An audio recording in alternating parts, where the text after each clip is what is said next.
Baik, kita mulai saja ya. Yang sudah hadir sudah ada 140 ya. Eh, Bismillahirrahmanirrahim. Alhamdulillahirabbil alamin wa bihi nasta'in ala umuri dunya waddin. Asyhadu an la ilaha illallah wa la syarikalah wa asyhadu anna sayyidan Muhammadar rasulullah ba'da.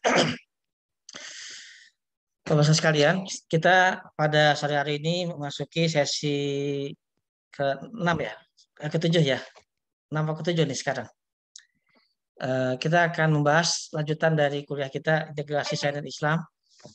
Setelah pada pertemuan yang lalu kita membahas landasan kurikuler, landasan yuridis pedagogis berkaitan dengan integrasi sains dan Islam. Maka pada hari ini kita akan melanjutkan dengan bagaimana kerangkanya, ya, beberapa alasan urgensi ataupun juga barangkali argumen mengapa kita perlu integrasikan, ya.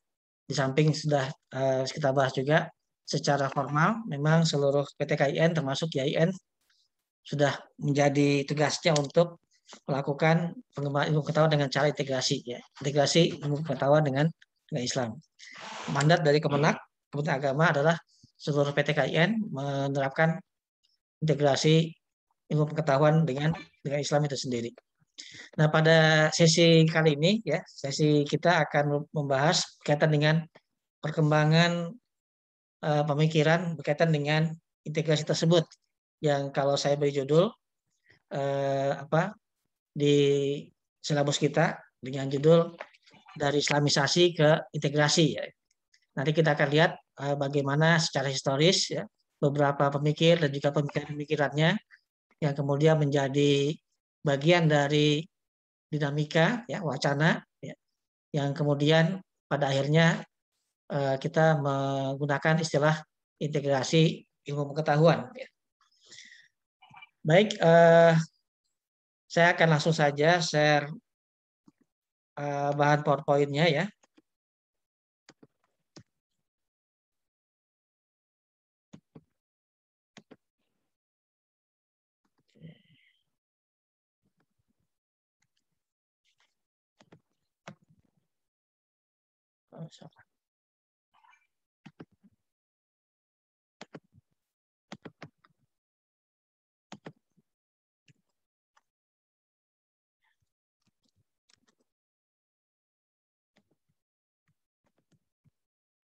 Oke.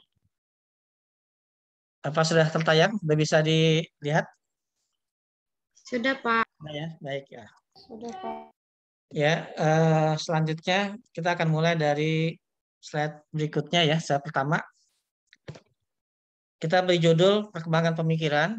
Nanti kita akan membahas para pemikirnya dan juga sekaligus apa substansi pemikiran dari masing-masing tokoh, ya. Para ilmuwan, para scholar, ya, para pemikir berkaitan dengan topik yang akan kita bahas ini, ya. Saya akan mulai dari satu catatan sejarah tentang Muktamar Internasional berkaitan dengan pendidikan Islam yang diselenggarakan di Mekah tahun 1977. Jadi ini satu semacam konferensi atau muktamar yang cukup besar karena melibatkan baik itu para ulama maupun juga para ilmuwan, ya. Dalam dua hal barangkali kita suka membedakan, tapi sebetulnya bisa kita satukan, ya. Tidak kita bedakan antara ilmuwan dengan ulama, ya. Tapi biasanya orang suka membedakan, ya. Nah, di sini berkumpul dua kutub ilmu pengetahuan, baik para ulama dan pengertian ahli-ahli agama Islam, kemudian juga dengan para ilmuwan dari berbagai bidang, ya, yang memiliki concern terhadap pendidikan Islam, ya. Dan mereka berkumpul tahun 77 di Mekah, ya. Dan tema utama sebetulnya bicara tentang masa depan pendidikan Islam, ya. Kemudian di dalam agenda-agenda yang kemudian jadi bahasannya mengemuka tentang keprihatinan terhadap krisis nilai dalam pendidikan Islam, dalam pendidikan dan dalam ilmu pengetahuan. Jadi sudah mulai muncul semacam harapan, ya, sekaligus juga keprihatinan terhadap ini umat Islam di mana posisinya dalam pendidikan, dalam ilmu pengetahuan, dalam iptek dan sebagainya, yang seharusnya barangkali secara idealita tentu menjadi ada di posisi depan, ya, di terkemuka sebagaimana dalam sejarah juga pernah ditunjukkan dengan masa kejayaannya.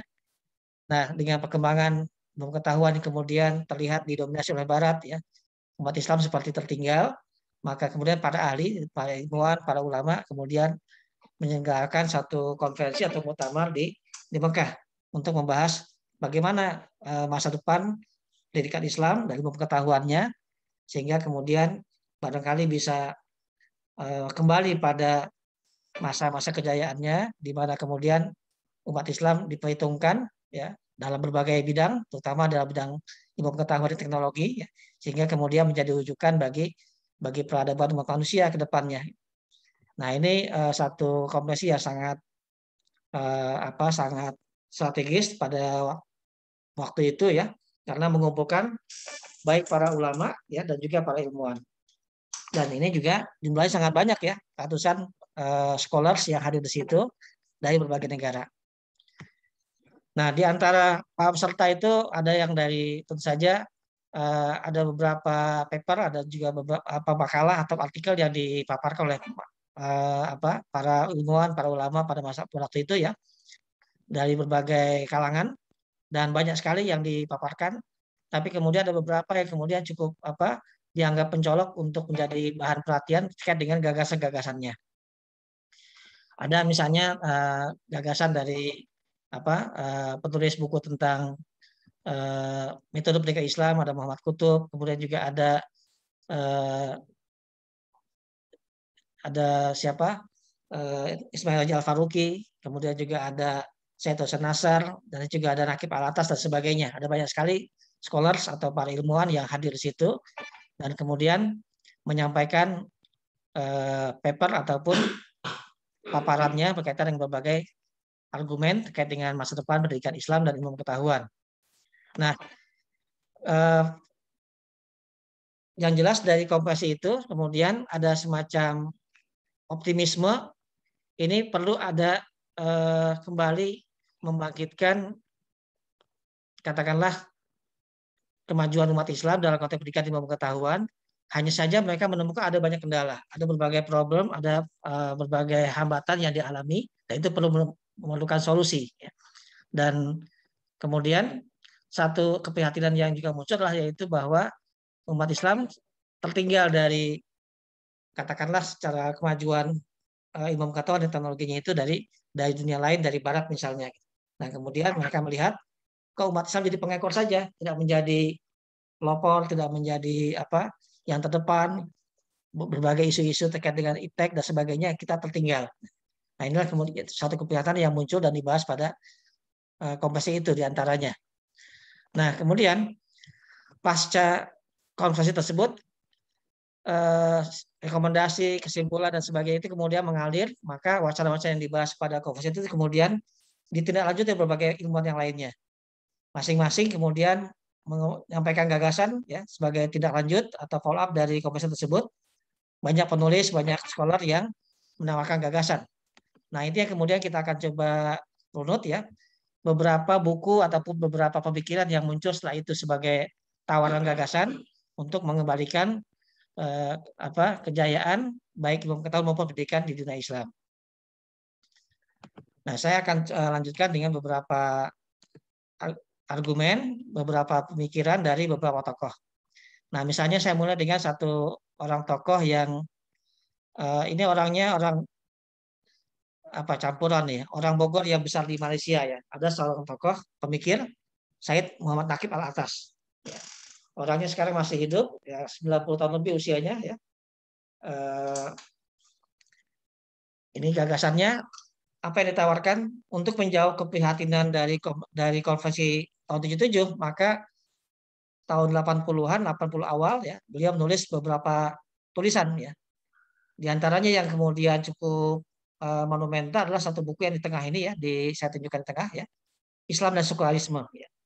Jadi beliau memberikan argumentasi bahwa kenapa umat Islam itu kemudian tertinggal pengetahuannya, pendidikannya, karena diantaranya adalah karena memisahkan agama dengan ilmu pengetahuan, ya.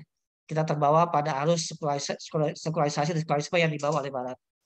Dan yang pertama, karena itu gagasannya adalah sebagai alternatif solusi, beliau menyampaikan tentang pentingnya satu isu yang disebut dengan dewesternisasi ilmu pengetahuan atau menghilangkan aspek kebarat-baratan dari ilmu pengetahuan.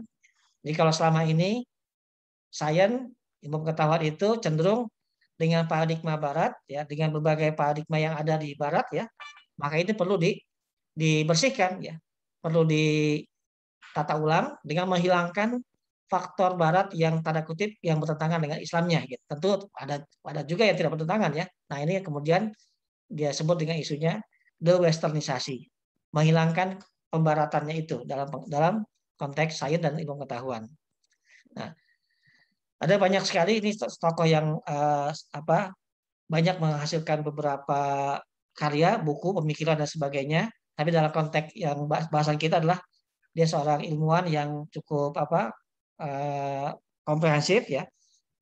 Lahir dan dibesarkan di Bogor, kemudian juga sempat kalau mondoknya di Sukabumi gitu ya. Kemudian selanjutnya pendidikannya di Malaysia juga dilanjutkan dan sarjananya kemudian ya keilmuannya ditempa di McGill di Kanada, kemudian juga di London. Jadi baik di dunia Islam maupun di Barat. Jadi sudah komplit ini latar belakang pendidikannya.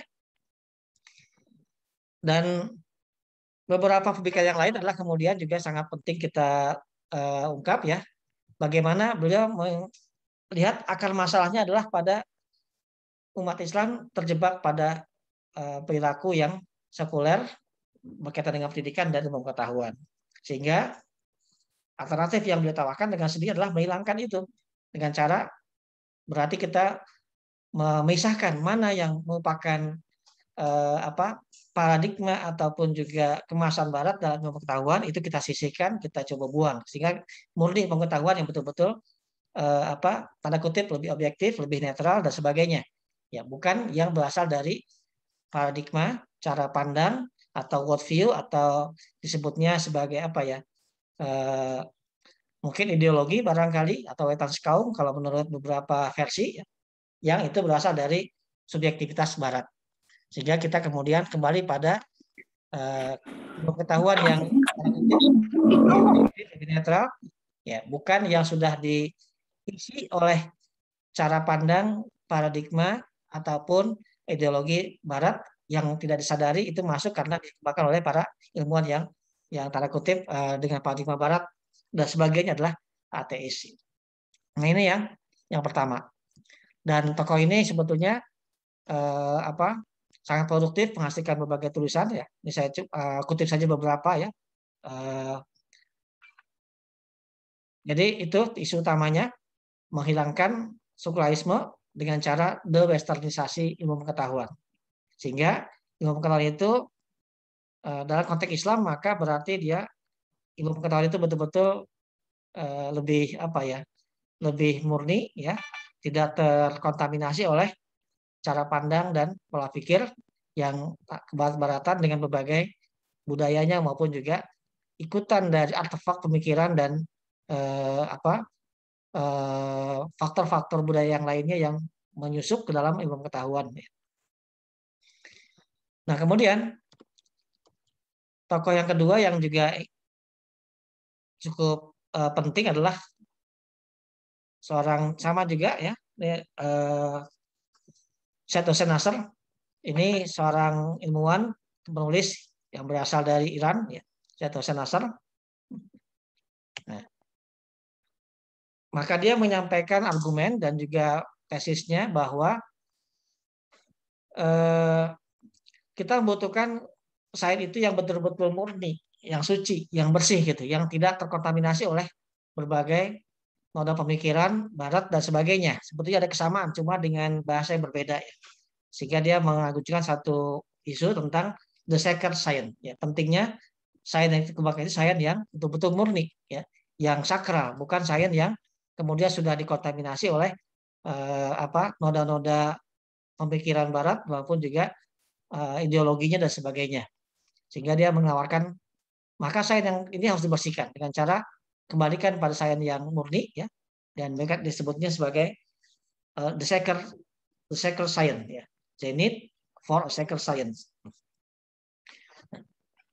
Jadi Setosa dasar ini banyak mengkaji tentang latar sosiologis dari kemajuan Islam pada masa abad pertengahan. Ya, banyak karya-karyanya yang mengungkap tentang apa substansi ataupun barangkali gambaran kejayaan sains pada masa lalu. Ya, dia menulis buku diantaranya adalah Sains dan Peradaban dalam Islam, itu mengungkap berbagai keunggulan dan juga keunikan pemikiran-pemikiran para ilmuwan pada masa abad pertengahan, itu pada masa kejayaannya dalam berbagai bidang.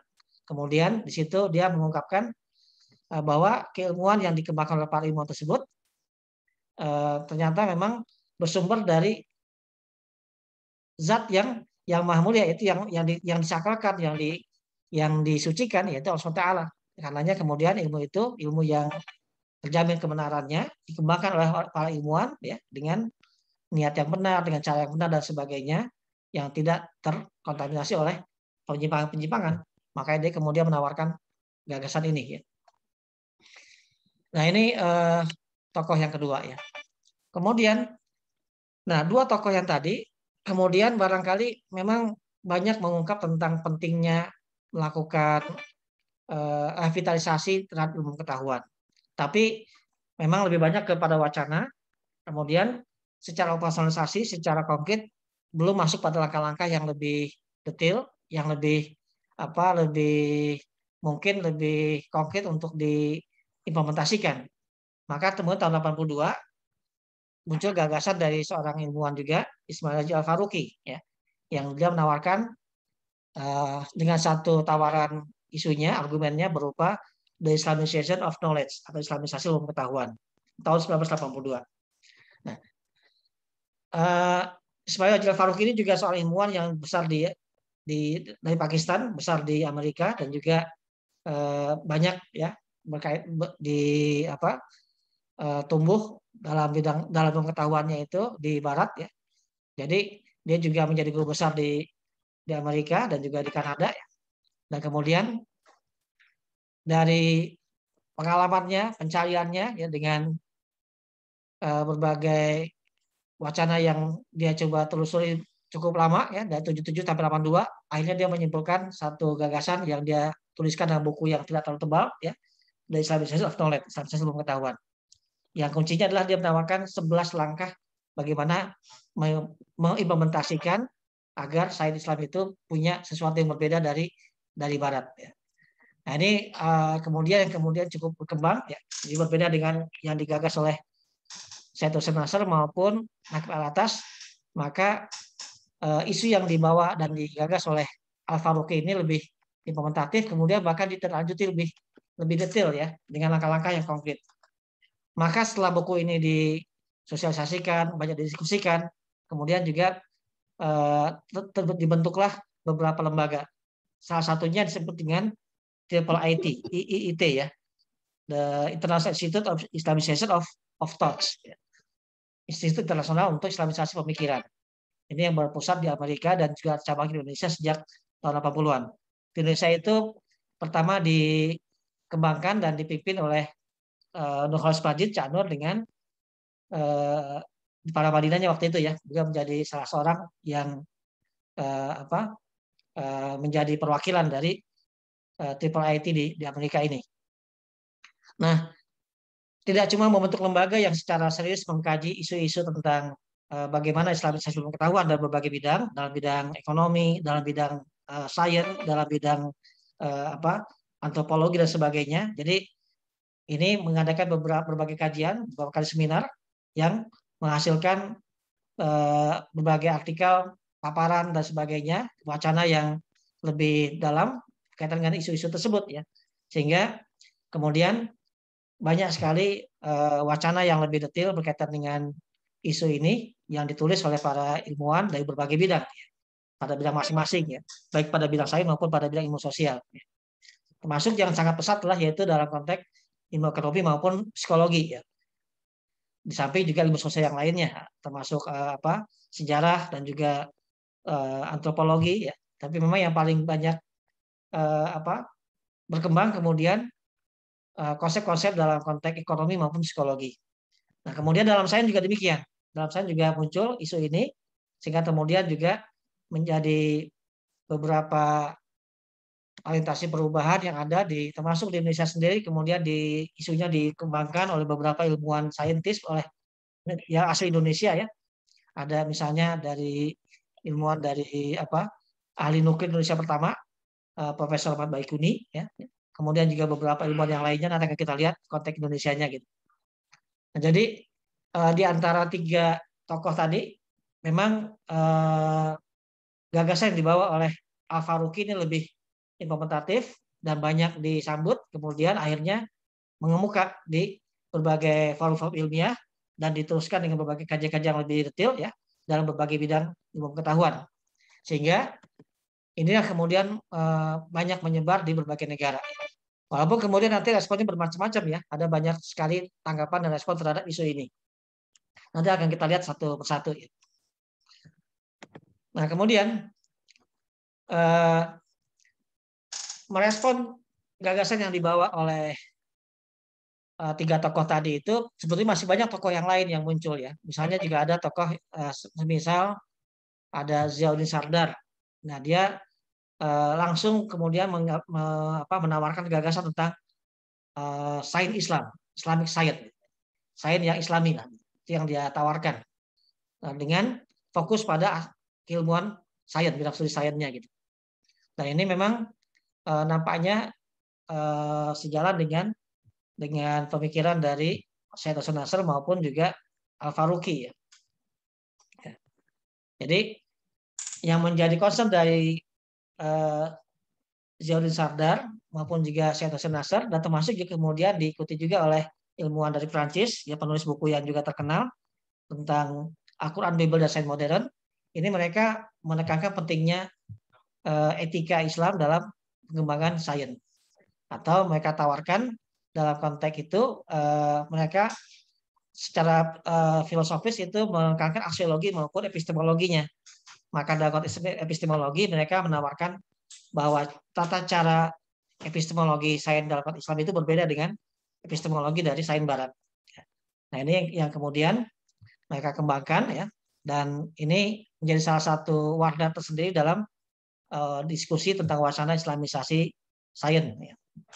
Ini yang pertama. Ya.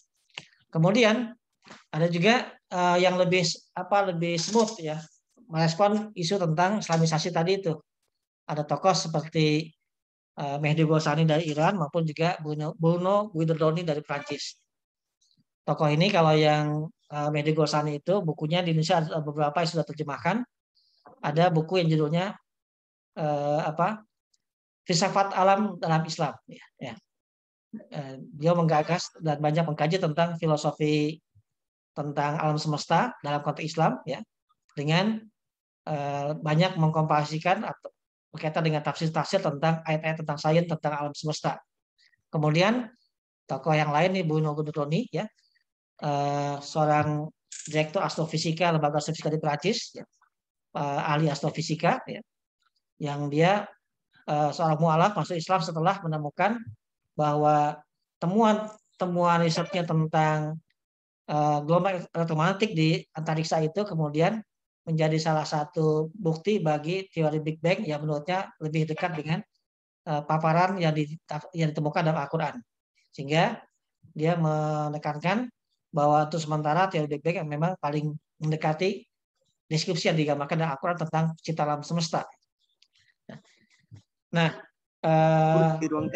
kedua ilmuwan ini baik Mehdi Ghosani maupun Guidardoni ini memang tidak menyebut sains Islam, tapi ini pentingnya memasukkan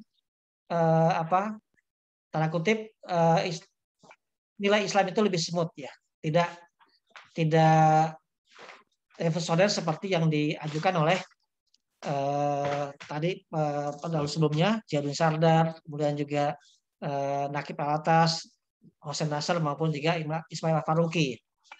Nah ini yang kedua. Yang ketiga,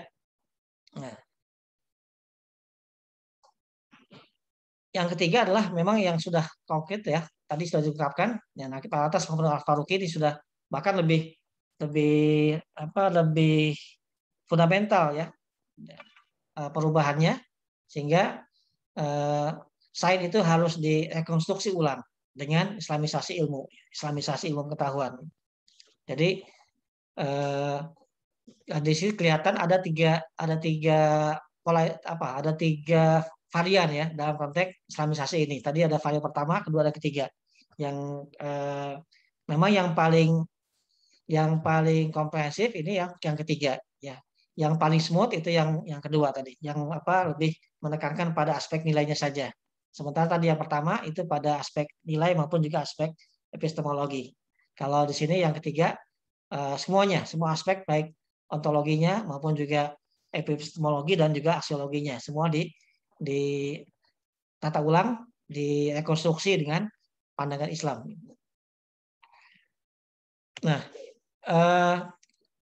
kita akan coba lihat karena kemudian yang banyak berkembang adalah pemikiran Al-Faruqi, maka ada beberapa hal yang dia tawarkan, yaitu agar ilmu pengetahuan itu bisa tanda kutip terwarnai oleh Islam, maka ditawarkan, maka ada beberapa hal yang mendasar, yaitu bahwa sudah seharusnya seorang Muslim itu menguasai beberapa cabang ilmu pengetahuan, baik ilmu pengetahuan Islamnya sendiri, kemudian juga ilmu pengetahuan modern. Jadi memahami Islamnya dan juga memahami ilmu pengetahuan yang kontemporer, yang masa kininya. Kemudian dia juga mengajukan agar tentu saja setiap ilmuwan, para sarjana Muslim itu harus memahami dan mendeteksi, ya, mengetahui, mengidentifikasi kira-kira di mana celah-celah kekurangan ilmu pengetahuan yang dipelajarinya dalam konteks idealisme Islam. Nah, ketika melihat di situ beberapa catatan, kekurangan dan sebagainya dalam konteks ilmu pengetahuan bila dikaitkan dengan aspek Islamnya, ya, baik secara nilai, epistemologi maupun secara ontologinya, maka kemudian baru dilakukan rekonstruksi. Sehingga kemudian disitulah dengan mengetahui kekurangan dari masing-masing aspek dari ilmu pengetahuan itu, kemudian dibangun kembali bangunan keilmuan yang sejalan dengan nilai Islam, aksiologinya, ya, baik epistemologinya maupun juga ontologinya sendiri. Sehingga ini memang satu pandangan yang cukup tanda kutip revolusioner, ya, karena memang menata ulang bangun ilmu pengetahuan dengan pendekatan memasukkan keislaman dalam ketiga aspek filosofis, ya, baik ontologi, epistemologi maupun aksiologinya. Nah, kemudian juga ada pandangan lain yang tidak terlalu menjadi kutub, ya, tapi muncul juga cukup penting, ya. Misalnya dari tokoh dari Pakistan, Fazlur Rahman, yang dalam pandangannya itu kita nggak usah mengislamisasikan ilmu pengetahuan, cukup penuntut ilmunya saja, orangnya, ya, atau sarjananya atau ilmuwannya saja yang kemudian memperbaiki diri, gitu, ya. Jadi bukan ilmunya yang diperbaiki, tapi pencari ilmunya, sarjananya atau ilmuwannya yang harus memperbaiki diri, gitu. Sehingga bagaimana menghayati ilmu pengetahuan itu sendiri orientasi pada Islam atau tidak. Jadi yang diperbaiki bukan ilmunya, tapi orangnya, ya, para sarjananya, para ilmuwannya. Nah, ini gagasan dari Fazlur Rahman dalam merespon pendekatan Islamisasi yang dibawa oleh Al-Faruqi. Nah, ini kemudian wacananya sangat dinamis, ya, di berbagai tempat. Nah, termasuk juga di Indonesia. Indonesia tahun menjelang 90-an, ya, itu kemudian juga termasuk juga dikenalkan oleh beberapa tokoh. Ada beberapa tokoh yang mungkin layak disebut nanti untuk membawa gagasan ini. Ada misalnya tokoh tadi disebutkan Ahmad Baikuni, seorang profesor nuklir pertama Indonesia, ya, ahli nuklir, ahli fisika. Kemudian dia yang kemudian banyak dengan pendekatan ilmuwan fisika dan kimianya, dia kemudian banyak mengkritisi tentang sains, ya. Termasuk dia juga punya kapasitas juga kalau memang latar belakangnya dari kalangan keluarga ulama, ya, sehingga kemudian juga memiliki latar yang cukup untuk mengkaji itu. Dan dia menulis beberapa buku berkaitan dengan Al-Quran dan ilmu-ilmu alam secara spesifik. Dan kemudian mengkritisi beberapa konsep-konsep sains, ya. Termasuk kalau yang di kimia itu dia kritisi berkaitan dengan yang pernah saya bahas, yaitu tentang hukum kekalahan massa, hukum kekalahan energi dan sebagainya. Kemudian di fisika dia juga mengkritisi tentang beberapa teori-teori tentang penciptaan semesta, ya. Dan kemudian juga berkaitan dengan teori relativitas Einstein dan sebagainya. Ya. Dan ini mendorongnya untuk kemudian menggagas agar perlu ada kajian terhadap ayat-ayat Al-Quran yang berkaitan dengan kealaman alam semesta itu secara lebih komprehensif, lebih detail, di mana bertemu antara orang-orang yang memiliki latar belakang keagamaan dengan ilmu pengetahuan, ahli agama Islam dengan ahli sains. Nah, ini gagasan dari Muhammad Baikuni. Kemudian juga ada kalau yang menjadi kemudian salah satu perwakilan dari Triple IT di Indonesia adalah tahun awal 90 itu adalah Cak Nur ya, Gunung Majid, kemudian juga dengan lembaga Paramadinanya dan kemudian menjadi perwakilan Triple IT di Indonesia. Dalam konteks itu maka kemudian Cak Nur kemudian menulis satu buku Khasanah Ilmu Pengetahuan dan Islam yang nanti kita lihat ada bukunya sudah cukup banyak dibaca orang ya berkaitan dengan bagaimana kontribusi ilmuwan Islam dalam konteks ilmu pengetahuan modern pada hari ini. Kemudian juga ada muncul ilmuwan lain ya, tapi ini dalam bidang ilmu sosial. Kunto Wijoyo ini menawarkan gagasan yang agak berbeda ya. Kalau Al-Faruqi menawarkan islamisasi ilmu pengetahuan, kalau Kunto Wijoyo memberikan alternatif gagasannya sebagai istilahnya itu adalah ilmuisasi Islam ya. Jadi ini beda kebalikannya nih ya. Kalau islamisasi ilmu, ya ilmunya diislamisasi. Ya. Kalau ilmuisasi Islam ya.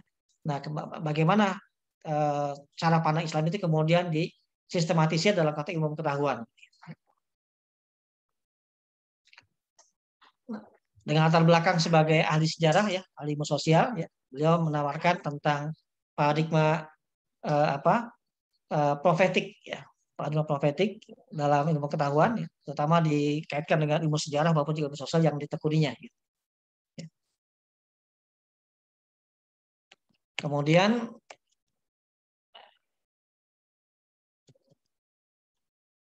ini kalau mau kita bandingkan misalnya pemikiran Kunto Wijoyo dengan Al-Faruqi ya. Ya. Kalau Al-Faruqi tadi islamisasi ilmu, kalau Kunto Wijoyo ilmuisasi Islam ya. Mengilmukan Islam atau dengan kata lain apa ya? Karena mungkin barangkali dianggap Islam itu tanda kutip sebagiannya belum tersistematisir sebagai sebuah ilmu pengetahuan yang utuh, sehingga dalam pandangannya beliau menawarkan agar lebih disistematisir sebagai satu bangun keilmuan yang berdiri sendiri. Kemudian, nah ada hal yang menarik di situ.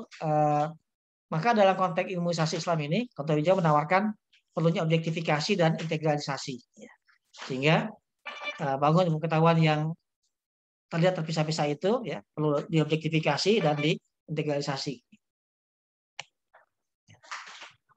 Nah, kemudian di dalam konteks yang lainnya kita juga akan bisa melihat nanti ada tokoh yang lain nih. Tokoh yang lain selanjutnya di Jakarta, di Bogor berkembang tidak lanjut dari isu yang dibawa oleh Al-Faruqi itu ya, dari diskusi beberapa ilmuwan ya, muncul satu gagasan sebagai tidak lanjut dari islamisasi ilmu yang dibawa oleh Al-Faruqi ya, kemudian juga banyak digagas di Indonesia, diteruskan diskusinya, muncul tokoh semisal Pak A.M. Saifuddin ya, dengan beliau menegaskan upaya islamisasi ilmu itu tidak harus dimulai dari kampus, dan dia menawarkan pendekatan dengan lebih komplit, istilahnya islamisasi sains dan kampus. Dan di situ dia menawarkan kemudian beberapa langkah yang strategis, yaitu pertama adalah sinergi antara kampus dalam pengertian sebagai lembaga ilmu pengetahuannya dengan masjid kampus dan juga pesantren.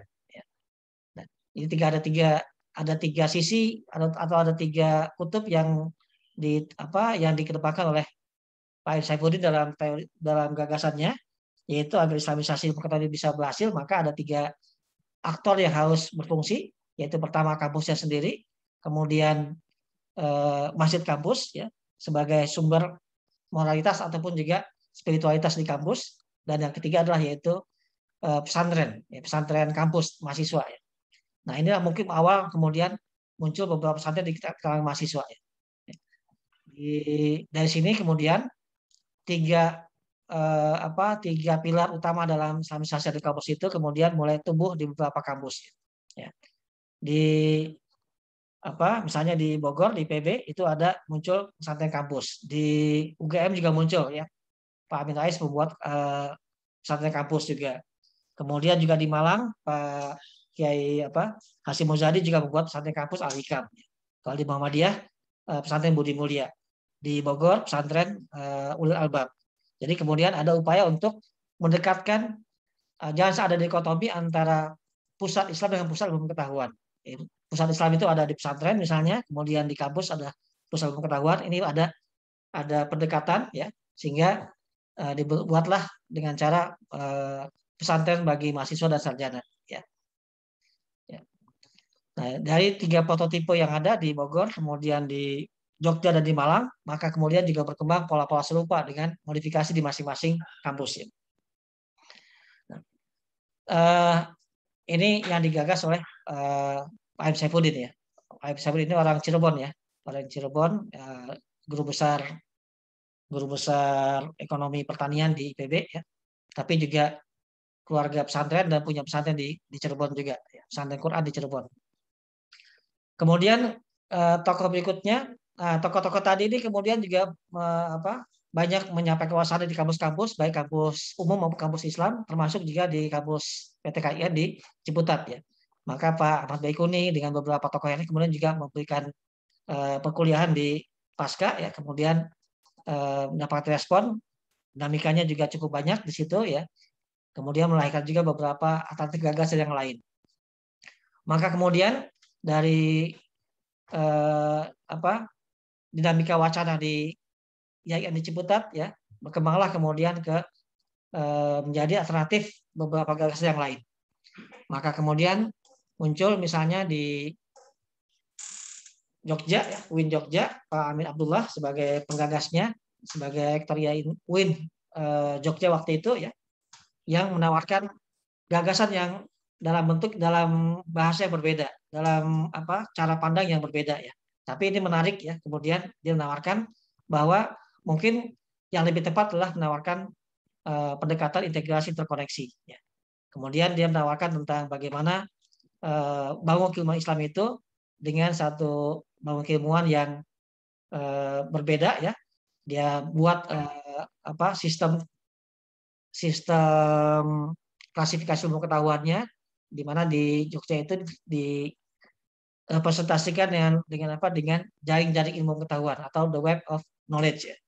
Laba-laba, jaring laba-laba. Jadi di mana ilmu agama Islam menjadi pusat dari ilmu yang lainnya, kemudian terkoneksi dengan ilmu yang lain. Tapi semua ilmu itu kemudian terintegrasi, terpusat dan memiliki koneksi dengan ilmu pengetahuan Islam. Nah, ini yang digagas oleh Pak Amin Abdullah dari Jogja. Maka kemudian ini juga mendapat respon serupa dengan gagasan yang juga dalam versi yang berbeda. Misalnya di Malang ya, di Malang muncul gagasan dari rektor di Malang waktu itu, awalnya Stein Malang ya, kemudian menjadi UIN dari Prof. Himas Prayogo ya. Dengan konsepnya waktu itu adalah konsep ulil albab ya. Konsep ulil albab ya. Dan tawarannya berupa pohon ilmu. Jadi profil seorang muslim itu harus mewujud dalam bentuk profil seorang ulil albab, kemudian bangun ilmu pengetahuannya itu kemudian digagas dalam bentuk gambar dengan representasi berupa pohon ilmu pengetahuan. Nah, ini kemudian menjadi dua contoh best practice yang ada di PTKIN di Jogja dan di Malang, yang kemudian berkembang menjadi sekaligus menjadi pelopor dalam pengembangan YAIN menjadi UIN ya. Sehingga kemudian UIN kemudian berkembang ilmu fakultasnya pada beberapa fakultas yang lain yang setara dengan PTN yang ada di Indonesia. Sehingga dikotomi yang semula PTN hanya bicara tentang agama Islam, maka kemudian semakin luas, semakin setara dengan PTU yang sudah ada. Nah, inilah kemudian cikal bakalnya. Nah, kemudian tentu saja ada beberapa pendekatan yang lain ya. Nah, kalau di UIN di Ciputat yang agak berbeda ya. Di Ciputat tidak menawarkan gagasan secara sistematis khusus dengan model tertentu seperti Malang maupun Jogja ya. Tapi ada pemikiran yang lain yang juga berkembang di Ciputat, misalnya di IAIN Ciputat ya. Ketika itu Ciputat tidak menawarkan model integrasi seperti yang ada pada Malang maupun Jogja, tapi kemudian lebih menawarkan konsep yang berbeda seperti digagas oleh Pak Mulyadi Kartanegara. Menawarkan konsep integrasi ilmu yang tentu saja integrasi yang dimaksud adalah integrasi secara filosofis, baik ontologinya, aksiologi maupun epistemologinya. Nah, ini bukunya yang ditulis oleh beliau. Ya. Dan namun dalam konteks implementasi, UIN Jakarta nanti lebih tanda kutip lebih longgar, lebih bebas ya. Jadi tidak secara khusus diintegrasikan, tapi dengan cara menginteraksikan antara ilmu Islam dengan ilmu pengetahuan yang lain dalam satu wacana keilmuan di fakultas ataupun di program studi, sehingga tidak menawarkan gagasan yang spesifik representasi dari model integrasinya ya, dan tapi mereka memberikan keluasaan setiap orang yang belajar tentang ilmu pengetahuan itu baik Islam maupun ilmu pengetahuan yang lainnya, maka mereka yang kemudian memutuskan sendiri dengan catatan mempelajari keduanya.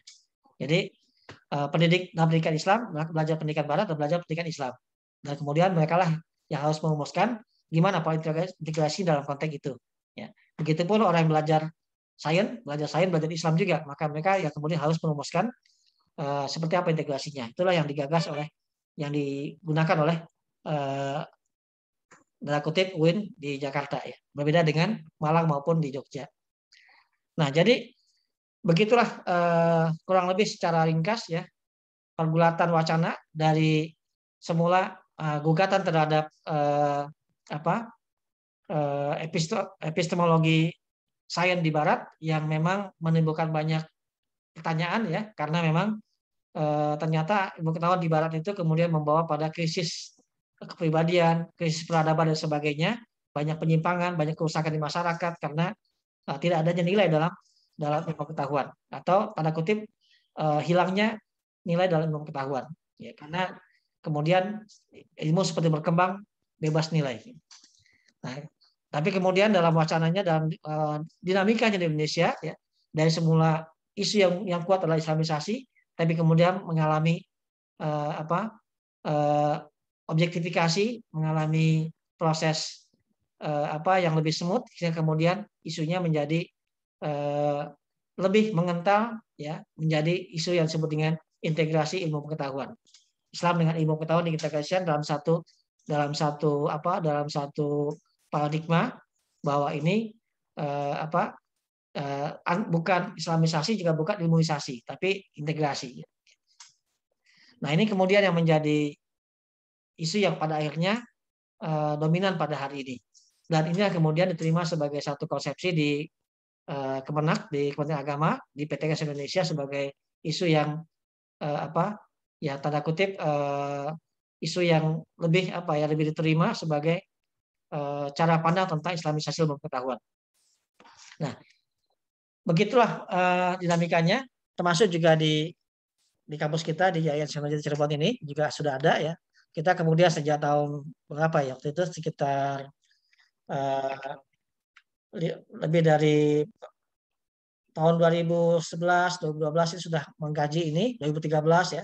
Kemudian tahun 2019 sudah diterapkan oleh pimpinan di IAIN bahwa kita menganut integrasi ilmu dengan dengan mengacu pada, kalau membandingkan dengan UIN Malang, maka kita profil ilmu pengetahuan kita itu adalah sosok yang disebut dengan muhsin sejati. Kemudian klasifikasi ilmu pengetahuannya atau bangun keilmuannya digambarkan dalam bentuk mata ilmu. Jadi kalau di Malang ada pohon ilmu, di Jogja ada jaring laba-laba, ya. Di situ digambarkan tentang klasifikasi ilmu pengetahuan dan hubungan antar berbagai ilmu, maka di Cirebon dengan mata ilmu. Adapun sosok profilnya, kalau di Malang dengan sosok profil ilmuwan yang dikenal dengan istilah ulil albab, maka di Cirebon dengan istilah muhsin sejati, ya, muhsin sejati, orang-orang yang muhsin gitu, ya, orang-orang yang senantiasa berbuat kebajikan dan sebagainya. Nah, inilah gambaran singkat dinamika wacana dari pergulatan paradigma, mindset, cara pandang tentang Islam dan ilmu pengetahuan mulai dari tahun 77, 82 dan seterusnya sampai hari ini, dan akhirnya kita memegang satu paradigma integrasi ilmu yang diterapkan di kampus kita. Inilah kurang lebih ya sebagai gambaran singkat saja. Mungkin nanti kita akan bisa melihat masing-masing secara lebih detail, lebih cermat untuk masing-masing pemikir. Nanti silakan bisa ditelusuri dari berbagai sumber. Saya baca sudah saya siapkan untuk masing-masing tokoh tadi ya. Nanti silakan dicermati dan menjadi bahan baca untuk kita bersama. Ya. Saya kira itu sebagai paparan awal ya, sebagai gambaran awal. Mudah-mudahan mendorong kita untuk menelusuri lebih jauh, membandingkan, mencermati, kemudian juga tentu saja mengambil pelajaran dari wacana, diskusi, dan pergulatan dinamika wacana tersebut ya. Saya kira itu waktu yang tersisa saya buka untuk diskusi ya, untuk pendalaman dan sebagainya. Ya. Baik, terima kasih Pak Edi. Mohon maaf saya baru bergabung karena tadi ada masih dalam rangkaian visitasi. Terima kasih Pak Edi, luar biasa. Tadi alhamdulillah tidak jauh tertinggal bahasan tentang perubahan paradigma dari islamisasi ke integrasi ya. Bagaimana spirit kaum muslimin, bagaimana spirit kita umat Islam dalam menanggapi fenomena yang ilmu kehilangan nilai-nilai ya tadi ya, baik dari kajian epistemologis maupun aksiologisnya. Dan ini memancing sekali ya, sebetulnya sangat memantik sekali, menstimulasi kita bagaimana kita juga tidak berhenti ya, apabila punya paradigma atau pandangan perspektif lain dengan semangat yang sama, itu boleh dikembangkan keilmuannya, siapa tahu itu yang nanti ke depan bisa menjadi kesepakatan bersama. Sekarang kan integrasi kesepakatan kita bersama ya. Sebelumnya islamisasi semangat yang sama seperti itu. Baik, untuk sesi ini izinkan saya memberikan kesempatan kepada mahasiswa untuk bertanya atau untuk menanggapi, boleh silakan, atau memberikan pandangan yang lain, silakan raise hand, kemudian saya persilakan kemudian mengungkapkan pertanyaan atau tanggapannya. Mangga. Ada Ajeng di sini, ada Ajeng. Langsung saja Ajeng, silakan sambil menunggu yang lain untuk raise hand. Ajeng silakan open mic, kemudian langsung pertanyaannya atau tanggapannya. Silakan. Assalamualaikum warahmatullahi wabarakatuh. Waalaikumsalam warahmatullahi wabarakatuh. Pak, saya Ajeng izin bertanya. Jadi tadi setelah mendengarkan penjelasan paparan dari Pak Edi, itu pada pertama ada muktamar internasional dengan beberapa tokoh yang memaparkan pendapatnya. Yang pertama ada Syed Muhammad Naqib Al-Atas, di mana argumennya ya adalah menghilangkan paradigma barat yang bertentangan dengan Islam. Lalu solusinya mendewesternisasi ilmu pengetahuan. Lalu yang kedua itu ada Syed Hussein Nasr, argumennya adalah sains tidak terkontaminasi oleh barat. Nah, di mana dari kedua tokoh tersebut itu sama-sama membersihkan sains dari kontaminasi barat, Pak. Lalu adakah perbedaan yang lebih spesifik dari kedua tokoh tersebut? Terima kasih, Pak. Ya, ini menarik ya. Terima kasih Ajeng. Langsung Pak Bambang. Mangga Pak Edi. Ya, memang ini secara isu punya kesamaan ya, sama-sama ingin mengembalikan ilmu pengetahuan itu, sains itu dalam konteks yang lebih netral, lebih objektif ya. Ini kan satu isu yang menarik ya. Karena Allah selalu mengatakan ilmu itu harus objektif ya, sains itu objektif, harus netral. Dan dalam kenyataannya memang kan ternyata sulit untuk netral ya. ilmu pengetahuan ketika dikembangkan umat Islam pasti masuk di situ ideologi Islamnya untuk mengajak pada ketuhanan, untuk mengajak pada amal, pada keimanan dan sebagainya. Maka Barat ketika mengembangkan ilmu pengetahuan ya tentu juga masuk paradigma Baratnya ya. Kalau yang masuknya adalah paradigma ateis ini jadi repot ya, karena kemudian jadi menghilangkan aspek ketuhanan dari sains gitu. Nah ini yang terjadi ya. Nah kemudian jadi baik Western Nasr maupun Akib Atas itu beranggapan dengan proses sekularisasi yang terjadi selama ini, maka agama dipisahkan dari hubungannya dengan sains, akibatnya ada sekularisasi ya, sehingga kemudian akhirnya karena yang aspek nilai dan moral itu tidak lagi ada dalam sains secara utuh gitu ya, maka kemudian yang masuk adalah budaya. Budaya itu berasal dari cara pandang, berasal dari cara penyikapan, berasal dari pengalaman hidup dan sebagainya yang kemudian dibawa oleh para ilmuwan itu dalam mengembangkan sainsnya. Maka akibatnya kemudian ilmu pengetahuan yang idealnya itu netral, objektif, tetap terbawa subjektivitas dari pengembang ilmunya, ya, pengembang saintisnya. Kalau Barat berarti kalau dia ateis kebawa tuh nilai ateisnya gitu. Nah ini yang terjadi. Nah karena itu kedua tokoh tadi beranggapan sains yang sekarang berkembang itu sudah sains yang terkontaminasi ya. Jadi dalam versi Baratnya ya, sudah dimasuki oleh cara pandang, budaya, paradigma, ideologi Barat. Ya. Nah ini yang perlu dibersihkan ya, dicuci lagi gitu. Nah jadi secara ini kesamaan ya. Nah di mana bedanya? Bedanya adalah cara pendekatan saja. Ya. Pendekatannya bagaimana? Nah kalau saya Akib Atas ini lebih cenderung yang isu yang dibahas itu adalah menghilangkan sekularisasi. Ya. Menghilangkan sekularisasi. Dengan cara kita nggak bisa lagi dikotomi ilmu pengetahuan. Ya. Dikotomi ilmu tidak lagi bisa diterima, maka nggak lagi pada tempatnya ketika kemudian ini Islam, ini ilmu, ini sains, ini Islam. Tapi kemudiannya harus ada interaksi ya, tidak bisa dikotomikan sebegitu rupa secara radikal, secara gamblang seperti itu ya, secara kontras ya. Tapi mesti ada titik temu dan sebagainya. Nah, sementara kalau Syed Hussein Nasr itu dia lebih banyak untuk mencari sains yang murni itu, yang sakral itu yang mana, yang sakral itu, maka dicari ke masa lalu. Maka ini karena memang kebetulan keahliannya memang itu Syed Hussein Nasr ini keahliannya adalah sejarah sains abad pertengahan ya. Nah, dia ingin model dari sains yang itu, yang sakral itu, yang suci itu, yang bersih itu adalah sains yang dulu dibawa oleh umat Islam pada masa kejayaannya. Jadi dia menawarkan langsung gagasannya apa? Kembali pada cara pandang sains yang dulu ada pada masa abad pertengahan. Ya. Maka dia bawalah cara pandang sains yang dibawa oleh Al-Khawarizmi dalam konteks matematika, cara pandang Jabir bin Hayyan dari kimia, ya, Al-Farabi, Ibnu Sina dan sebagainya, yang Ar-Razi dalam kimia juga ya, yang itu semua digambarkan inilah sains yang pada masa dulu lebih murni gitu. Nah ternyata apa yang ditemukan? Dan ditemukan ternyata bentuk kemurnian itu yaitu adanya ketuhanan yang pertama. Yang kedua adalah kemudian aspek metafisik yang selalu menyertai setiap ilmu pengetahuan. Jadi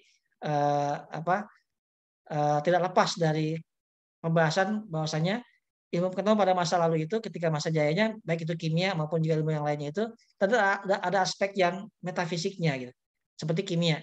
Kimia itu kita nggak bisa hanya bicara zat tapi juga apa di balik zat yang imateri itu. Jadi zat itu punya soul juga, punya jiwa ya kata Jabir bin Hayyan. Jadi zat fisiknya ada tapi juga ada soulnya, ada jiwanya juga. Nah, itu kemudian di masa postmodern juga ditemukan. Memang ternyata materi itu tidak hanya sekedar materi, tapi ada jiwa yang melatar belakangi di belakang materi itu atau aspek metafisiknya. Jadi itu bedanya. Kalau Akib Atas dia lebih menghilangkan aspek strukturalisasinya. Kemudian kalau Syed Hussein Nasr menawarkan gagasan kembali pada Islam yang sakral, yaitu pada masa Islam abad pertengahan, di mana sains pada masa itu tidak terlepas di aspek metafisik. Jadi baik dalam kerangka cara pandangnya maupun juga dalam implementasinya. Nah sebagai contoh misalnya kalau dalam pandangan Syed Hussein Nasr ketika bicara tentang kimia misalnya ya, karena ini kuliah bidang saya gitu kan. Nah, digambarkan dalam konteks sains kimia yang murni itu, yang baik itu adalah yang berketuhanan dalam konteks paradigma. Yang kedua, dalam cara kerjanya. Jadi cara kerja itu seorang ilmuwan, seorang kimiawan itu tidak boleh terlepas dari spiritual. Maka dia kalau mau praktek, mau percobaan di lab itu, maka dia harus ada ritualnya juga ya. Jadi ilmuwan kimia masa lalu itu ya, Jabir bin Hayyan, bahkan kalau di buku risalahnya itu ada satu halaman doanya, doa mau praktikum atau doa mau kerja di lab ya.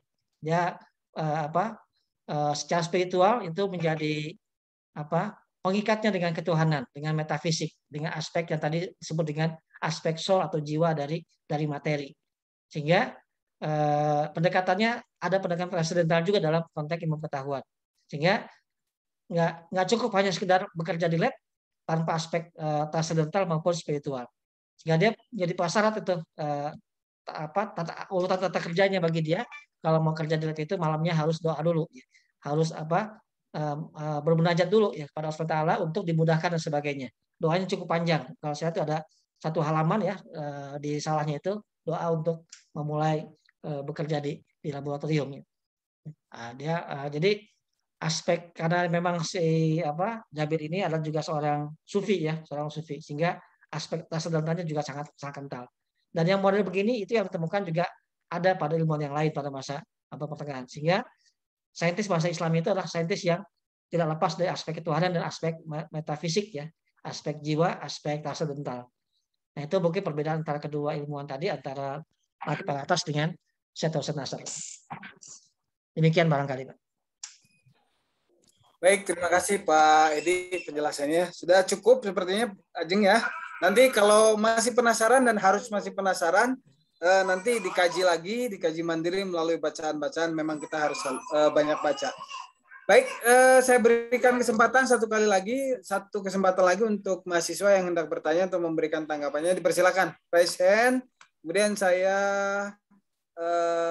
persilakan, kemudian baru mengutarakan pendapat atau pertanyaannya. Mangga.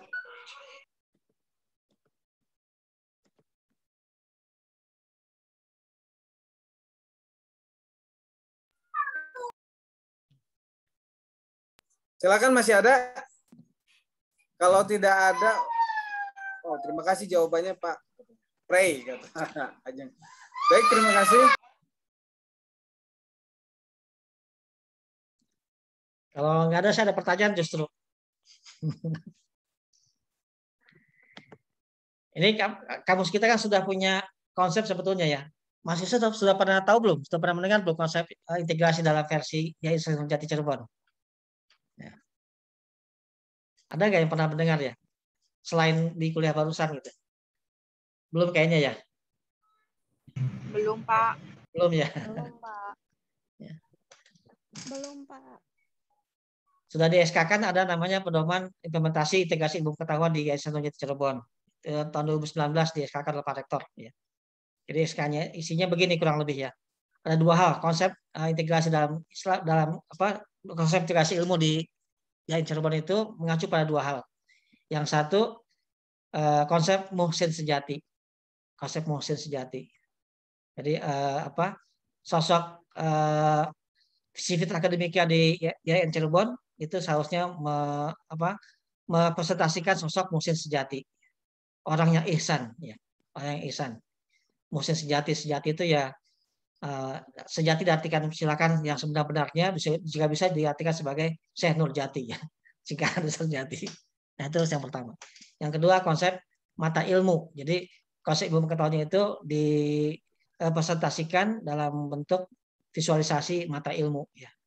Mata ilmu itu diambil dari Ainul Yakin ya. Kemudian juga jadi kita memadukan 6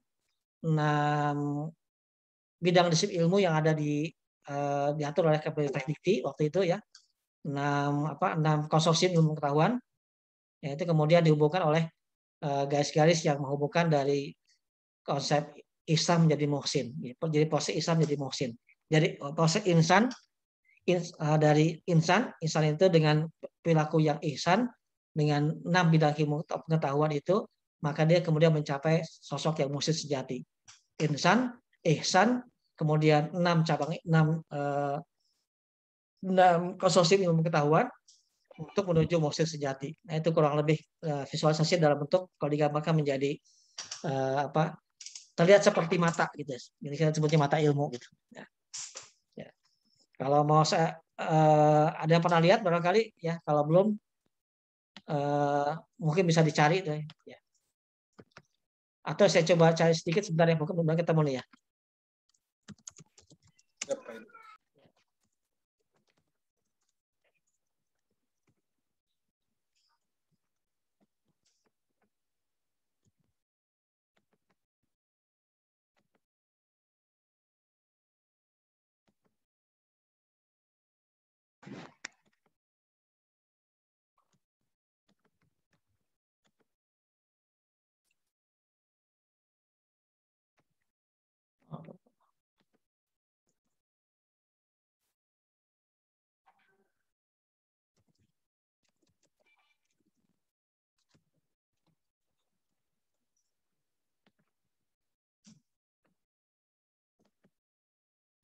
Nah ini ya.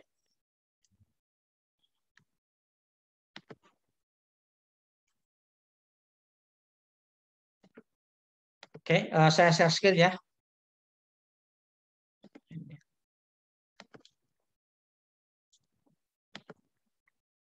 Nah ini ya. Sudah ada pedoman, kelihatan semuanya? Terlihat Pak, terlihat jelas Pak. Pedoman implementasi integrasi ilmu. Nah ini gambarnya begini kurang lebih. Ya. Insan ya, dengan proses yang ihsan melibatkan 6 bidang ilmu pengetahuan. Di tengahnya ada Quran hadis ya, dengan 6 bidang ilmu untuk menuju sosok yang muhsin. Gitu. Kurang lebih begitu. Presentasi atau visualisasinya. Oke.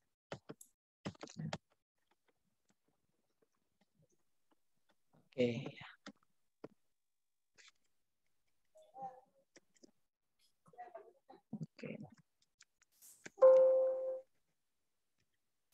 Ini yang lebih jelas ya.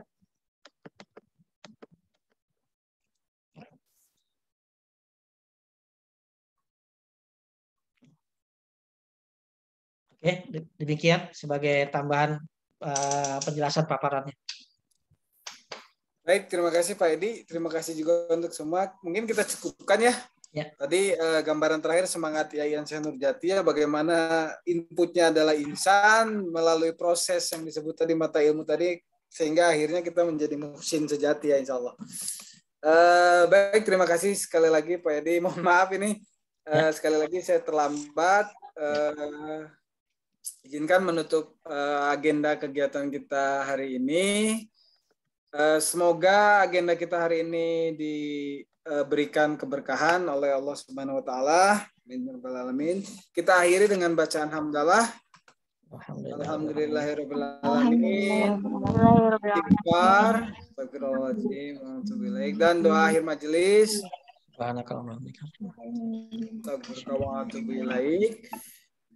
Terima kasih sekali lagi kepada Pak Edi. Insya Allah kita bertemu lagi hari Senin ya Pak Edi ya. Ya, salah. Ya. Insya Allah hari Senin kita membahas mengenai agenda selanjutnya. Ya, kalian baca dulu sehingga nanti diskusinya bisa lebih aktif lagi. Terima kasih sekali lagi. Terima kasih kepada Pak Edi. Terima kasih kepada teman-teman atau rekan-rekan mahasiswa semua. Selamat beristirahat. Selamat berbuka puasa untuk yang melaksanakan puasa sunnah maupun pengganti ya. Jangan lupa untuk saling doakan kami juga. Akhirul kalam billahi taufiq hidayah. Wassalamualaikum warahmatullahi taala wabarakatuh. Waalaikumsalam warahmatullahi wabarakatuh.